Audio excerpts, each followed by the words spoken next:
doll. I remembered Jim's description of the woman who made her. How could a woman like that make a beautiful doll? My name is Stephen Amony, and I am a doctor.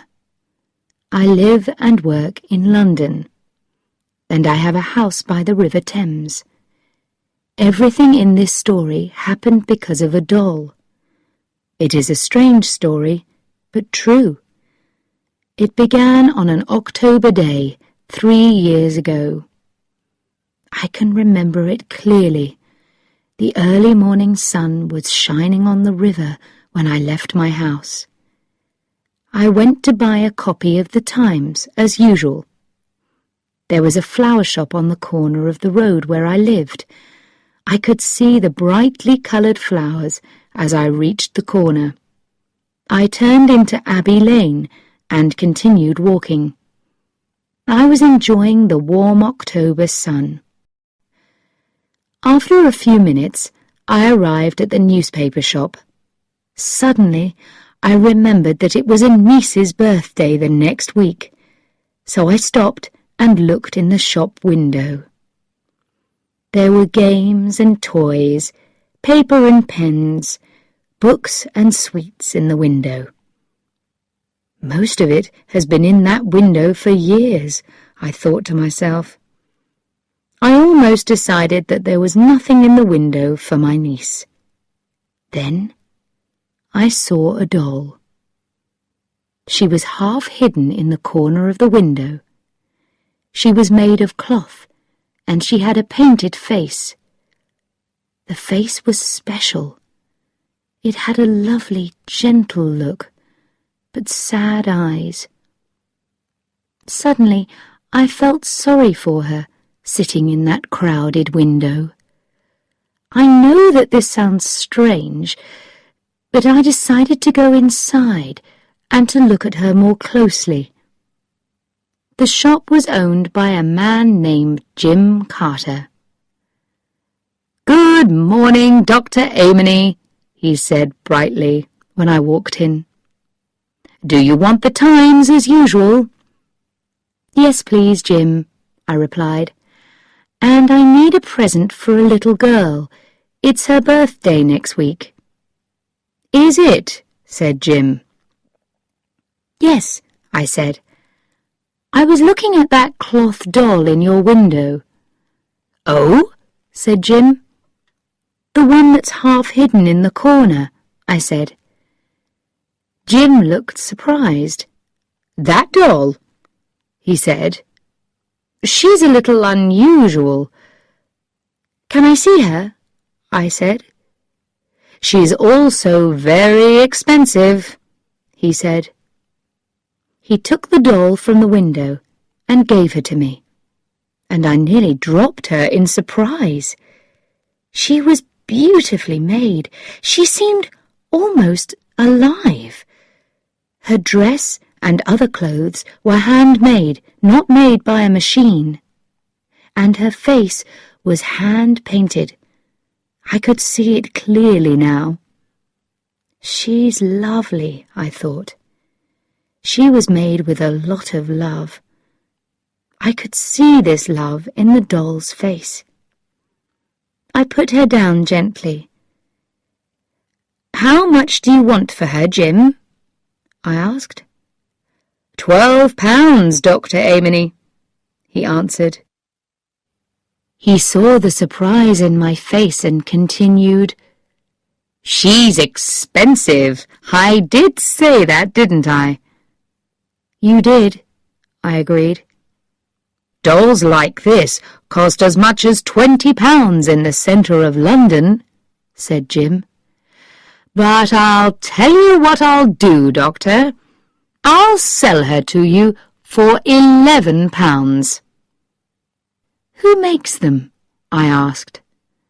"I'd like to know something about the person who can make beautiful dolls like this."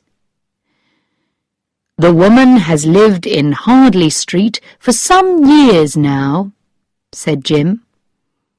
"She sometimes comes into my shop, and she brings me the dolls. "What's her name?" I asked. "I'm not sure," Jim answered. "It's something like Calamy." "What's she like?" I said. "She's a tall woman with red hair, and she wears very expensive coats and hats," replied Jim. "But she's got a very serious face. She never says very much when she comes into the shop. I'm honestly always glad when she leaves." He stopped for a minute, and then said, "And I've never seen her smile." I couldn't understand this. How could a woman like that make dolls as beautiful as these? "I'll buy the doll," I said at last. £11 seemed a lot of money for a doll. As I counted out the pound notes, I felt a little silly. Yes, the doll was a present, but I knew the real reason for buying her. I didn't want to leave her in that shop window. I took the doll home and put her in my small bedroom. She seemed to fill the room with her loveliness. I carefully put her into a box. Then I covered the box with brown paper. Later in the afternoon, I went to the post office and posted it to my niece. In the following days, I could not stop thinking about the doll, or about the gentle face and the sad eyes. I remembered Jim's description of the woman who made her. How could a woman like that make a beautiful doll? It was difficult to believe. So who was she? I wanted to know, but the weather got cold and wet. Children in the area became ill, and I was suddenly very busy. I soon forgot about the woman and the doll. One day, a few weeks later, my telephone rang. A woman's voice said, "Is that Dr. Amony?" "Yes, it is," I said. "Do you visit people who can pay for your visit?" the woman asked. "Yes, sometimes," I replied. "How much does it cost?" she asked. The voice sounded unpleasant. The woman seemed to think that money was more important than the sick person. "A visit will cost £5, I replied. "Oh," she said. "But if you really can't pay, then I don't ask for the money," I said. "That's all right," she said. "I can pay £5. "What's your name?" I asked. "Rose Calamit," she answered. "I live in the house next to the cake shop in Hardley Street. My rooms are on the 2nd floor. "I'll be there soon," I told her. I arrived at the house next to the cake shop in Hardley Street 10 minutes later and went up the stairs. They were narrow, dirty, and badly lit. As I reached the top of the stairs, a door opened. "Dr. Amony?" said the unpleasant voice. "Yes," I said. "Please come in," she said. "I'm Rose Calamit." She was a tall woman, between 45 and 50 years old. She had red hair, dark eyes, and a bright, shiny red mouth. We went into the front room. It was a cold, ugly room, and the furniture was cheap and badly made. On the cupboard in the corner were a lot of small glass bottles. Then I saw the dolls. They were hanging from the walls and were thrown carelessly across the bed. Each doll was different, but each one was as beautiful as my doll. It seemed impossible that this rough, unpleasant woman could make them. Rose Calumet looked closely at me. "You're a very young doctor," she said. "I'm older than I look," I said coldly.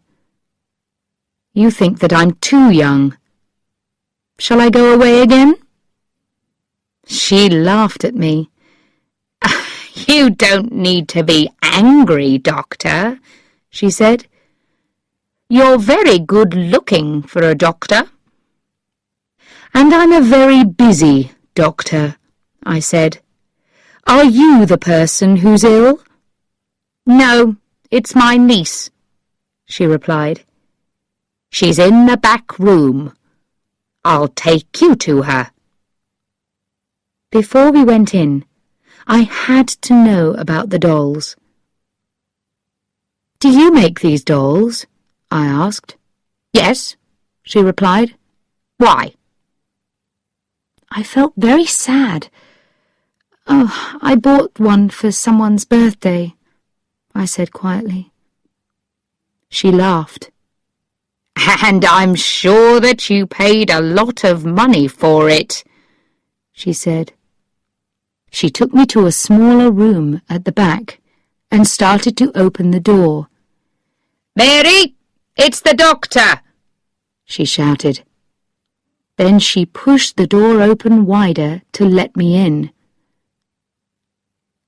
"Don't be surprised when you see her, Doctor," she said loudly. "Her left leg is twisted."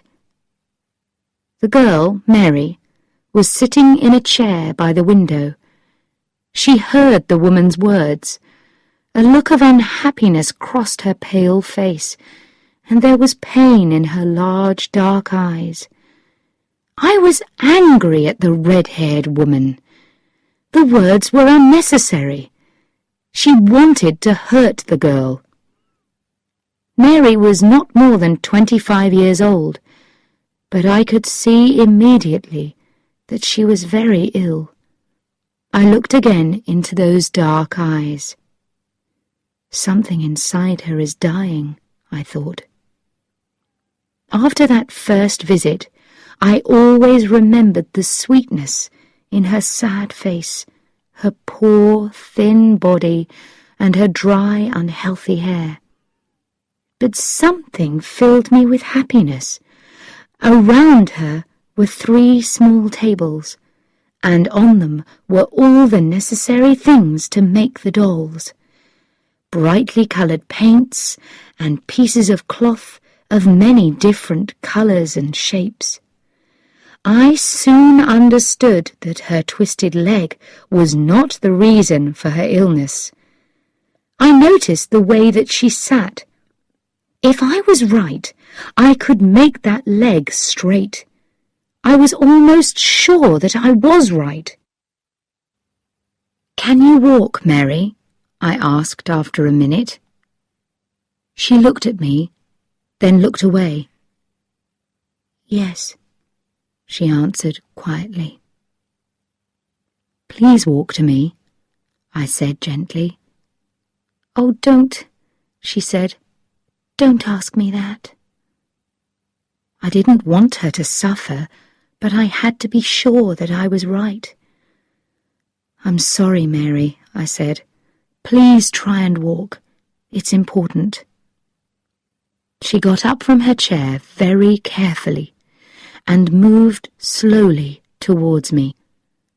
I looked closely at her left leg. Yes, I was right. "That's good," I said. I smiled at her. I wanted to show her that I was pleased. I held out my hands to help her. She looked up. Again I saw the pain and hopelessness in her face. She seemed to be crying out silently to me for help. She lifted her hands towards mine, and then they fell back to her sides. "How long have you been like this, Mary?" I asked. Rose Calumet answered for the girl. "Oh, Mary's had that twisted leg for nearly 10 years now," she said. "But I asked you to come for a different reason. She's ill. I want to know what's wrong with her." "Oh, yes, she's ill," I thought. "Perhaps she's dying." I knew that immediately. I wanted Rose Calumet to leave the room, but she didn't. She laughed and said, "I'm staying here, Dr. Amony. You look at Mary, then you can tell me what the problem is." When I finished my examination of Mary, I went with Rose into the front room. "It's possible to make her legs straight," I said. "Did you know that? With help, she could walk in—" "Stop!" she shouted loudly. I jumped. "That's enough! You must never say anything about that to her. The best doctors cannot help her. No stupid young man is going to give her hope. If you ever do, you won't come here again. I want to know what's wrong with her. She can't eat or sleep, and she isn't really working. Now tell me, what did you learn from your examination of her?" "I don't know what's wrong with her yet," I replied. "But something is slowly destroying her, I know that. I shall want to see her again soon. I'm going to give her some medicine. It will make her feel stronger. Then I'll call again in a few days." "Don't say anything about making her legs straight," she said. "Do you understand? If you do, I'll get another doctor." "All right," I said. I wanted to be able to visit Mary again, and I thought to myself, perhaps when Mary's feeling better, I can talk to her about her leg. I was ready to leave. I picked up my bag. "These dolls," I said. "Yes," she said. "I thought that you made them," I said. "I do," she said in her unpleasant way. "I draw them. Mary makes them. It stops her thinking about her leg. I don't want her to think about the fact that she'll never marry. She'll never have children." I walked out into the bright October sunshine. I knew that Rose Calumet was lying. I now knew the sweet person who made those special dolls. I was happy about this, but I was also worried about Mary. I had to discover what was wrong with her. I had to know before she died.